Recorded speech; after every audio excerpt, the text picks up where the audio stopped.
Matricular os filhos em escolas católicas sempre foi uma prática das famílias que assumem o catolicismo como a sua forma religiosa. Não foi diferente com a família do jornalista João Oliva Alves.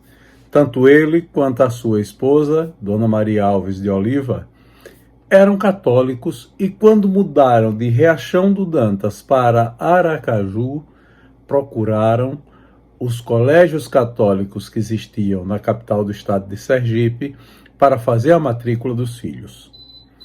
As meninas, as filhas mulheres, foram matriculadas no Colégio Patrocínio de São José. Os filhos, do sexo masculino, foram matriculados no Colégio Arquidiocesano Sagrado Coração de Jesus. Sem nenhuma dúvida, o Colégio Arquidiocesano, fundado por iniciativa do primeiro bispo de Aracaju, Dom José Tomás, foi uma das principais instituições de ensino em Sergipe. Sempre liderado pelo padre José Carvalho, importante liderança do catolicismo em Sergipe no século XX e até o início do século XXI, o Colégio Arquidiocesano educou gerações, se notabilizou pela prática esportiva, nas competições sempre se colocava e se posicionava muito bem, nas competições escolares, foi um grande centro do desporto escolar em Sergipe e formou grandes atletas. O padre Carvalho sempre surpreendeu a episódios que engrandecem o Colégio Arquidiocesano e a figura daquele que o liderou pela maior quantidade de anos, o padre Carvalho.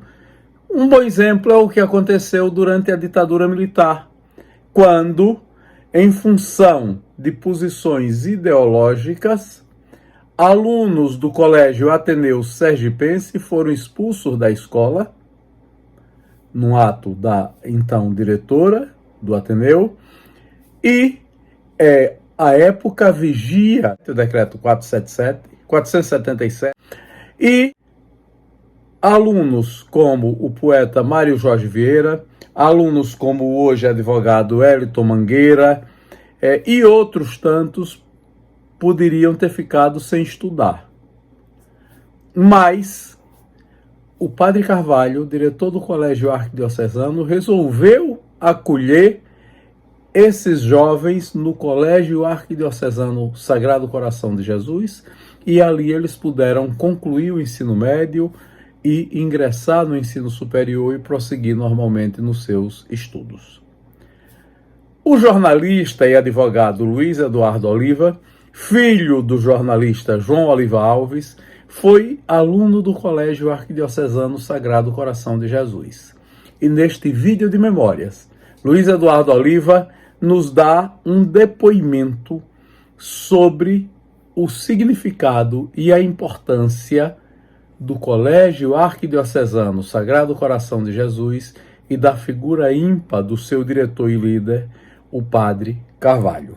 Vamos acompanhar o depoimento memorialístico de Luiz Eduardo Oliva. Quando meus pais vieram para Aracaju, para morar em Aracaju, eles trouxeram, junto com a vinda, né, toda a religiosidade que cercava minha mãe e meu pai. Família extremamente religiosa, tanto meu pai quanto minha mãe, que eram primos carnais, muito fervorosos, tanto que eu, embora nascendo em Aracaju, como eu já lhe disse, minha mãe me consagrou, ela era tão antenada com as coisas de Aracaju, que em 54 parece que foi o ano da canonização, se eu não estiver enganado, de São Pio X. E ela me consagrou a São Pio X e a Nossa Senhora da Conceição, como que se prevendo, presumindo que viria para Aracaju. E quando aqui chegou, meu tio Almiro, que muito cedo, meu avô muito religioso, encaminhou muitos filhos, embora ele foi um autodidata até para se autoalfabetizar, o velho Zusa, minha avó não, era bem comum naquela época as pessoas não terem formação, ou pelo menos minha avó era uma grande comerciante e analfabeta, Ela só sabia assinar o nome. Engraçado. E meu avô, meu avô João Isaías, Zusa, aliás, o pai de meu pai, que até é retratado, né, eu até semana peguei, Coivara da Memória, as páginas, Os Desvalidos, a página de Chico Dantas que trata dele, e ele educou todos para a questão da religião. O próprio Chico Dantas lembra que ele, ao defender Riachão ficticiamente, em uma mão ele tinha o trabuco, um mosquetão, e na outra mão ele tinha a medalha do Sagrado Coração de Jesus, que ele era congregado mariano. Então, meu tio Almiro, um dos filhos dele, com 12 anos, demonstrou a vocação para padre e foi estudar em São Leopoldo. Ele financiou essa ida de meu tio. Meu tio Almiro depois veio embora para Sergipe e era vice-reitor do seminário. Meus pais vieram morar na Rua Riachuelo 609, que fica entre a Rua de Itabaiana e a Rua de Santa Luzia. Ao lado, entre Itabaiana e Dom José Tomás, que é a rua que dá sequência à Vila Cristina, e recebeu esse nome Dom José Tomás por conta do primeiro bispo de Aracaju, e como o arquidiocesano foi montado naquela rua, que era a Rua Vila Cristina, recebeu o nome de Dom José Tomás. E que era o grande primeiro bispo, né? É o homem que implantou o ensino superior em Sergipe, você sabe disso, antes de todo mundo. A gente tem uma mania muito de examinar o ensino superior a partir do ensino formal estatal ou o privado, mas o seminário superior já existia aqui com ele, tanto que deu os grandes, os chamados padres de Dom José, entre os quais Dom Avelar Brandão, que é o maior expoente, mas teve outros que se formaram. Manuel Cabral Machado dizia isso com muito orgulho a respeito desses padres que formaram o seminário maior. Muitos vinham para aqui para estudar. E é por isso que aquela rua é Dom José Tomás. Então, ela ficava a 200 metros da minha casa. E meu tio, como foi o vice-reitor do seminário, que era já antes de ter universidade, eu aprendi ao reitor pela própria arquidiocesana. Contei aquela história do brincar de passar perigo, quando eu encontrei aquele livro do Dom Luciano, aquelas coisas. Então, a proximidade. Havia três fatores que foram determinantes na nossa vida do arquidiocesano. Primeira é a religiosidade que meus pais trazem. Então, colocar a gente para estudar numa escola religiosa, numa escola conduzida pela igreja, isso foi um ponto básico. Tanto que os meninos inicialmente foram para o arquidiocesano e as meninas para o Colégio de Patrocínio de São José. O segundo fato é que o Almiro, ali próximo, o vice-reitor e padre. Você sabe que naquela época toda a família queria ter um padre, minha mãe queria ter. E o padre, ele tanto era uma libertação de muitos meninos pobres que vinham do interior. Saracura tem aquele livro, Os Meninos que Não Queriam Ser Padre, que demonstra isso, porque toda a família queria impor. Acho que caberia muito bem para mim, porque eu não queria ser padre. E era uma forma que Almiro foi um desses, e ao mesmo tempo havia uma reverência ao padre, que dentro da própria família tratava o padre como um ser superior. Não sei se você lembra disso. Até os irmãos chamavam de padre. Carminha Duarte, minha grande amiga, irmã de Dom Luciano, Carminha queridíssima. Eu tenho um amor, eu gosto da família toda, mas Dali, Cessé, Geto, Tuco, Loura, aquele pessoal todo, meu amor sempre foi por Carminha Duarte. Fizemos juntos, inclusive, você quando chegou na Segrave encontrou Sementes na Calçada de Carmelita Pinto Fontes, que foi resultado de um trabalho de Carminha. E Carminha chamava Dom Luciano de o padre, ela não chamava do irmão e não chamava do bispo. Interessante que atravessou os anos, ele cresceu, e ela foi a irmã-mãe, foi tudo, né? até quando ele se afastou para ser arcebispo emérito, Carminha tocou, que eles criaram o Instituto Dom Luciano, Carminha tocou sempre. Fui funcionário dela. Quando eu fui da faculdade, datilógrafo da Faculdade de Filosofia, era a minha chefe durante um tempo. Então, Carminha, havia eu cito Carminha para citar esse respeito pelos padres que existiam dentro da própria família, a tal ponto que suplantava a própria intimidade, havia um certo afastar. Meu tio Almiro, durante muito tempo, era tio padre, até que a saia fora da batina falou mais alto do que a saia da batina, e ele, por um rabo de saia, resolveu dedicar-se ao amor da concupiscência da carne e o amor o amor sublime de Deus ele manteve, sempre foi muito, mas falou-se mais alto e ele foi. Mas então era tio padre. Me lembro bem, ainda garoto no oratório de Bebé, ele chegando com um jipe. Aí, então, esse era o segundo fator de proximidade com o arquidiocesano. E o terceiro, a proximidade mesmo, ali perto. Então, minha mãe, logo, meus pais, nos colocaram no arquidiocesano. Criou-se, inclusive, entre meu pai e Padre Carvalho, uma amizade belíssima, sabe?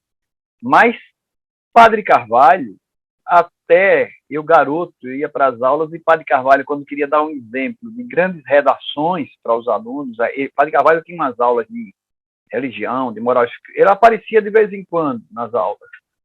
Ele era assim, um educador que ele não tinha uma disciplina determinada, mas ele chegava na doutrinação religiosa.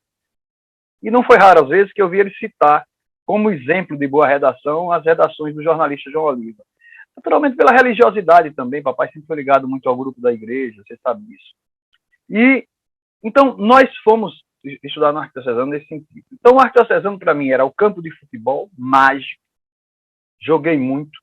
O arquidiocesano era o meu motivo de vandalismo, é bom dizer isso.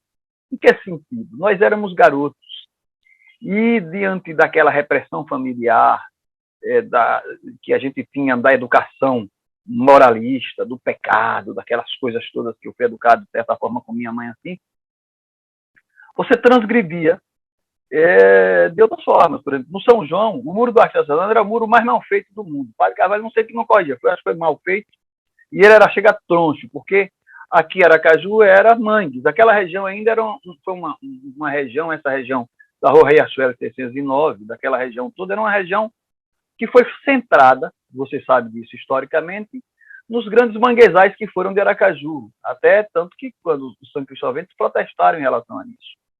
Eu ainda peguei, isso é interessante dizer, eu faço de vez em quando essas incursões, caranguejo, ali nas cercanias da igreja São José, quando eu fui coroinha também, a gente vivia ali nas cercanias da igreja São José, porque ali eram manguezais, ali onde era o São Lucas, e mais adiante, onde é o Gil Barbosa, era o campo do Bariri, a gente jogava bola por ali. E aquilo tudo, eu, Alcides Melo e outros, a gente tinha uma engenhosidade que era aquela lata de leite soja, uma lata que tinha leite de soja retangular, ela tinha leitão de óleo soja, a gente abria a tampa, fazia uma engenhosidade com uma borracha de pneu de caminhão e virava uma espécie de ratoeira de caranguejo. Quando o caranguejo entrava que mordia, ela disparava e o caranguejo ficava preso ali dentro. Então, toda essa região era uma região de manguezal. E o muro do arquidiocesano não se centrou direito. Então, o que é que fazíamos nós? Eu, Adilson Lamartine Bezerra de Lira, que era filho de seu Elísio, que vinha uma família de Recife, que comprou o armazém de Seu Vade, na esquina onde é o Veleiros hoje, na esquina do Riachuelo, em frente à casa de Ézio Deda, que é a única casa que se mantém ali, vizinho era a casa do seu Curumba. Então, ali, eu, Adilson, os filhos do dono da saboaria Aurora, Bernardino, Saturnino, Deise, Donieda, Deda, os do Curumba, tudo, a gente ia no São João, sobretudo, e colocava nos buracos do muro do arquidiocesano bombas, bombas de São João. E ali a gente corria, e a bomba explodia e metade, uma parte do muro ia se fazendo. Quer dizer, a gente estava treinando para ser terrorista sem saber. E eu me lembro de uma vez que a Adilson botou uma bomba, ele mesmo tinha mania de fabricar, de ampliar a bomba, e ele ampliou uma bomba enfiando a pólvora das outras, e aquilo ficou perto. Quando ele foi acender, a bomba explodiu no rosto dele, que podia ter. E ele falou, tô cego. Caiu. E um amigo nosso que estava ao lado, que era muito religioso, tá vendo? Castigo de Deus. Quer quebrar o muro do padre, aquela coisa toda. Ou então com Paulo, filho de Silvério, que a gente chamava Paulo Porra, a gente passava pelo arquidiocesano, pela frente ali mesmo, na entrada, ainda quando era seminário, e dava chutes fortes na porta, assim, de 6 horas, 7 horas da noite, e saía correndo desesperado, e os seminários, alguém acordava sem saber nada. A intenção era só de fazer balbúrdia, fazer bobagem, prestar perigo. Então, o arquidiocesano era mágico. Também foi ali que a gente fez o jornal A Presença. Foi ali que fizeram os primeiros, minha incursão inicial do teatro, não só assistindo os dramas, mas como figurante, que eu sempre fui. Eu me lembro que eu fui São Marcos, tinha que ficar ajoelhado aos pés da cruz, não sei porquê, não me lembro, não sei porque São Marcos teve alguma aparição, eu me lembro que foi São Marcos, só me lembro disso. Mas Lidivina, novinha, foi Menino Jesus, né? Precisava de uma criança recém-nascida, mamãe mandava, segurando da Globo que não ganhava dinheiro.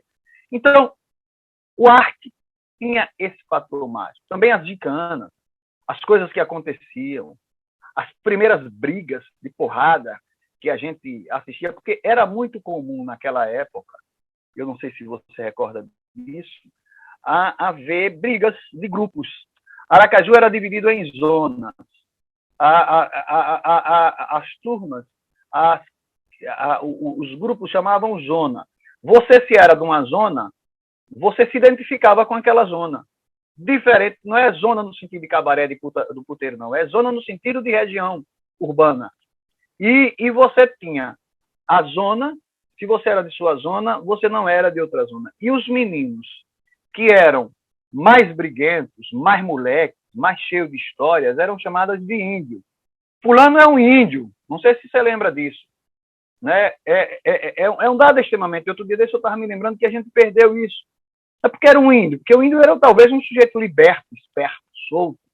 E assim que a gente chamava a pessoa que era bom de porrada, tinham então essas zonas. A única zona que se criou em Sergipe, que não era pontual do ponto de vista de moradia, por exemplo, você foi também tinha as regiões, você foi do Costa e Silva, você, Nestor Amazonas, Genival Nunes, que se consideravam, às vezes, até menor do que os da Zona Sul, que era Aristocrata Ateneu, que era o Tobias Barreto, ou as Cagonas do GA. Tinham tinha também, nessa divisão, tinha as escolas, tinha o Jackson de Figueiredo, com a Dona Judite, e tinha o arquidiocesano também, mas as zonas, normalmente, os alunos estudavam na proximidade dos seus colégios. Então, o único momento que eu digo que não tinha essas zonas foi quando se formou a grande turma do parque, que precisa ser estudada, que era uma turma com uma visão anarquista, não anarquista no sentido da anarquia filosófica, mas no sentido da anarquia no outro sentido. Havia também um conteúdo nesse sentido, liderados por Evandro, nosso cabro tripa, que suicidou, e que tinha grandes figuras, entre os quais mulheres e homens também, e era até... havia também uma certa violência também. Até sair para bater em homossexual, saiu-se naquela época, né? Um absurdo. Sofreu trilili na mão dele, eu não sei se você lembra, Alonso. Tinha os homossexuais que marcavam aquela época. Então, o ARC, então, ele é esse centro catalisador e marcante da minha infância. Além do futebol, tinha o espiribol que eu falei para vocês, que era aquele joguinho. Tinha também como é que é? ping-pong, que era o outro jogo que tinha. E Padre Carvalho, ele incentivava muito o esporte. Padre Carvalho tanto incentivava o esporte que durante muitos anos, enquanto foi Padre Carvalho à frente, das escolas privadas, tirando o Ateneu, que foi uma potência dos esportes, mas o Arquidiocesano foi a grande potência do esporte estudantil. Ganhava tudo, campeão todos os anos. E Padre Carvalho era um aficionado pelos esportes. E ele, por ser desportista, ele unia sempre também. Nós éramos colegas dos seminaristas. O Arquidiocesano, durante o primário, ele foi, é interessante dizer isso, durante o primário, o Arquidiocesano, ele era misto. Quando chegava no ginásio, ele era só para homens. Padre Carvalho inova, em determinado momento, e abre para as mulheres. Houve, inclusive, críticas à época, não sei se você sabe disso, como historiador da história, da educação, houve um tempo que houve uma reação também, porque achavam que aquilo ia misturar o seminarista com as mulheres. E os celibatários, treinando para ser celibatários, poderiam mexer com a vocação em razão de misturar com as mulheres. Padre Carvalho também, ele era, além de esportista, ele levava para passeios. Eu mesmo tenho uma foto que eu preciso recuperar. Eu, Alcides Mello, Alcides tem 4 ou 5 anos mais velho do que eu, menor, indo para a Atalaia Nova. Por quê? Porque Padre Carvalho, tio Almiro, eles faziam essas discussões e iam os familiares, muitas vezes. E eu acompanhava também. Há um fato marcante na vida estudantil sergipana dos anos 60. Esse é um fato curioso, que são fatos da vida cotidiana que a história não conta. Existe hoje a historiografia, estuda muito a vida doméstica, essas coisas você bem sabe, que é a tua área. Mas Padre Carvalho faz uma excursão para a praia. Eu não fui nessa excursão. Ele leva para a praia de Atalaia porque a praia de Atalaia, é interessante isso dizer, a praia de Atalaia, ela não era um local acessível aos banhistas, como é hoje. A praia básica é a Praia Formosa, que eu tenho até aquela música com Lula Ribeiro, que eu conto da minha infância, né? Florescer como se farta a esperança, andar na praia, felizes feito criança, que é exatamente a música que eu conto sobre a Praia Formosa, né? Cadê Massunim escondeu, cadê Gaivota voou, cadê Vida Boa que a vida, nossa lembrança, que a nossa saudade lembrou. Por que a saudade lembrou? Porque a Praia Formosa era a praia. Eu me lembro de papai conversando com o Hélio Elias, enquanto eu tomava banho. Terezinha estava sendo foi quase que morre afogada na Praia Formosa, caiu num buraco e salva-vidas salvaram Terezinha. Eu também ia morrendo afogado na Praia de Atalaia. Mas a Praia de Atalaia, ela só tinha até então uma ponte. A segunda ponte é construída por Paulo Barreto de Menezes, o Paulo Barreto, que era o governador. A Atalaia era uma pista só, havia muitos acidentes. Papai chamava, nos artigos dele, de passarela da morte. Não era raro. Uma das mortes mais famosas da minha infância é do filho de Lélio Fortes, quando ele vem com uma Kombi, sobra na curva do iate e bate no muro do iate ali naquela parte que era da Boate Saveiros e morre. Então, Mário Jorge morre na Praia da Atalaia. Mário Jorge, quando ele morre, era uma pista só, ele voltando de madrugada e bate em frente de outro carro. Então, a Atalaia, a princípio, era o ponto, nas minhas viagens, era o ponto de veraneio, não sei se eu estou divagando muito, não sei quem diz. Era a praia de Atalaia, era a praia de veraneio. As pessoas tinham casa de veraneio. O doutor Armando Hollenberg, por exemplo, o ministro, pai de Rodrigo, de Armandinho, etc. Eu frequentei a casa deles depois, quando já estava com a Aninha, porque vinha, e etc. Tem muito amigo de Armando também, Rodrigo. Ele tinha casa de veraneio, ali na curva, uma casa com umas coisas azuis, etc. Me conta até Zeca que teve a noite do sariguês, porque tinha muitos sariguês. E a maldade daquela época, mataram a pau muitos sariguês naquela época. Zeca me conta essa história, Zeca da Casa Lotérica, que é sobrinho do doutor Armando, filho daquela menina que foi daquela assistente social, que é Isaura. Então, a praia de Atalaia, então, era a praia do veraneio. E ia-se à praia a passeio. Tanto que o táxi era chamado carro de passeio. Não sei se você sabe disso ou você lembra disso. E ia-se a passeio, contratava-se um táxi e ia para a praia. E ali, ou no final do verão, e há relatos, Dudu Cabral fala muito bem no livro de memórias dele, sobre o período de veraneio, que era só a burguesia que ia. Os pobres iam dificilmente de marinete, os menos afortunados, se não tinham condições, que eram classe média baixa, como era o meu caso, ou então, quem podia, contratava um carro de praça. Mas, então, ir para a praia era excursão. O Padre Carvalho leva uma excursão nesse período com os seminaristas e pega um dia de maré vazante. E a maré vazante, ela é traidora, para quem conhece a praia, porque a maré enchente, a tendência é dificilmente você morrer afogado. Por quê? Porque ela expulsa tudo que está dentro do mar, ela expulsa para fora. A maré secante, eu até tenho uma música para o de Blanc, que eu falo da maré secante. A maré secante leva à morte, a maré secante puxa, né? E nesse dia, muito garoto, gente do interior que não sabia, aquela festa. Imagine uma opção de seminarista, sobretudo seminaristas, porque foi uma instituição de seminaristas, com 3 padres de batina, que eles não usavam short quase, Padre Carvalho, não sei se tinha o Almiro e outro, para tomar conta do arruma de menino. Rapaz, de repente começa a ter a maré puxar e começam os estudantes, os seminaristas, a se afundarem. E foi o maior drama da história do arquidiocesano.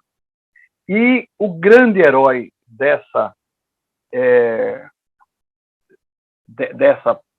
desse episódio é o pai de Helder, que eu esqueço o nome dele, que era, eu preciso até lembrar com Helder, Helder é casado com Tatiana, sobrinha de Murilo Melinski. Não sei se você sabe. E porque Tatiana é muito ligada com o tio sempre, sabe? E Helder, o pai dele, estou esquecendo o nome, que era muito religioso, muito amigo de seu Ludovice, o pai de Ludovice, cada papai e tal, e ele era pescador, como Helder é pescador até hoje, né? O marido Tatiana é campeonato de pesca e tal. Então ele com uma vara de pescar aproxima e muitos meninos ele puxa entregando a vara, segura na vara. E ele entra, nada e salva muitos, mais 2 morrem. Um era, eu me lembro até hoje, um era Pereirinha e o outro era Abelardo. Logo se chama Zé Peixe para tentar encontrar os corpos. Há uma passagem extremamente interessante que contavam isso, que Zé Peixe chegou depois e perguntou aonde tinha sido você veja que coisa interessante. Zé Peixe perguntou onde foi mesmo que eles se afundaram. Que ali eram correntes marinhas. E eles, em tal local, apontaram para Zé Peixe. Zé Peixe mergulha, repare essa história, e vai para o mar. Muita gente achando que Zé Peixe queria saber se encontrava ali próximo. E Zé Peixe mergulha, procura, nada, some, depois Zé Peixe volta, aí diz, o corpo vai aparecer assim no mosqueiro. Repare a figura de Zé Peixe. Ele conhecia tanto o mar que ele sabia aonde as correntes marinhas poderiam levar. E, de fato, parece-me que o Pereirinha, eu não me lembro se encontra os dois, mas eu me lembro bem de Abelardo. Padre Carvalho coloca ali, é meu primeiro encontro com a morte. Padre Carvalho faz uma homenagem a esses 2 seminaristas, a um velório lá, e eu não dormi direito porque encontrei os 2 mortos. Eu me lembro de Pereirinha sempre rindo e Abelardo, que era poeta. E Abelardo, antes de morrer, tinha deixado publicado num dos jornais do Arquidiocesano uma poesia que eu conhecia quando era pequeno, mas eu só me lembro dos versos que diziam. E depois, dar adeus ao mundo e depois morrer. Ele acabava a poesia dizendo, dar adeus ao mundo e depois morrer. E essa poesia ficou, à época da minha infância, como se fosse um prenúncio da própria morte dele. Então, esse drama, você me pede para falar sobre o arquidiocesano, mas isso é extremamente importante na minha formação, porque eu, pela segunda vez, aliás, eu tive um drama na minha infância em Riachão do Dantas, eu não sei se isso foi antes ou depois, mas eu tive o drama de um primo meu que caiu da torre da igreja e eu estava presente na hora, na torre da igreja de Riachão, Augusto César. Irmão de Jorge, que é dono do Timbó, do Parque do Timbó. Então, eu tenho esse contato com a morte. Isso me chocou muito. Eu tinha pesadelos com a morte. Durante muito tempo, a morte foi algo que me perseguiu dramaticamente. Eu, quando li O Mito de Sísifo, de Albert Camus, e me deparei, inclusive, com os estudos dele sobre o absurdo da vida e o absurdo da morte, eu me lembrei muito desses momentos. A morte é algo que me persegue até hoje. Eu tenho uma música que eu fiz com os meus sobrinhos, recentemente com... Então, o que é importante é que eu diga que a importância da morte em minha vida. Roquinho, Rafael, meu sobrinho, me pediu, durante a pandemia, uma letra que englobasse exatamente essa questão da morte, porque poucas vezes a gente vivenciou a morte como a gente está vivenciando agora, né? A cada hora a gente tem uma pessoa... Eu aí fiz uma letra, ele disse que ia morrendo muita gente, fotografia, etc. E eu achei meio mórbido tratar a morte como um tema de letra de música. Mas fui cutucar, e aí eu fiz a letra que diz muito disso, dessa história da morte que me acompanhou desde a infância, né? E a letra é mais ou menos assim: eu não sei se você percebe, amor. Eu vou repetir. Eu não sei se você percebe, amor, esse destino que a natureza traçou. Sutilezas em meu caminho, salto em seu carinho e faço a indagação. Se for para morrer de dor, se for para faltar o ar, mata-me de amor enquanto se pode amar. Ou seja, morrer de faltar o ar da Covid, da morte que todos estamos vendo, as pessoas que morrem porque não podem respirar. Aí volta: eu não sei se você percebe, amor, esse destino que a natureza traçou. Sutilezas em meu caminho, salta em seu carinho e faz a indagação. Quando olho as fotografias do tempo em que eu vivia, do amor quase a certeza, e você me dizia: o mundo é calmaria, também é correnteza. E hoje, que ironia, vivemos essa agonia, vivemos na incerteza. E você me dizia: o mundo é calmaria, também é correnteza. E antes que seja tarde, antes que falte o ar, sufoca-me do amor enquanto se pode amar. Já não sei se falta a esperança, já não sei se o dia nasce, já não sei se a noite avança, já não sei se é fraqueza, já não sei se é ser forte. Ora, penso no bom da vida quando jogo xadrez com amor. Pensando no bom da vida, jogando xadrez com amor.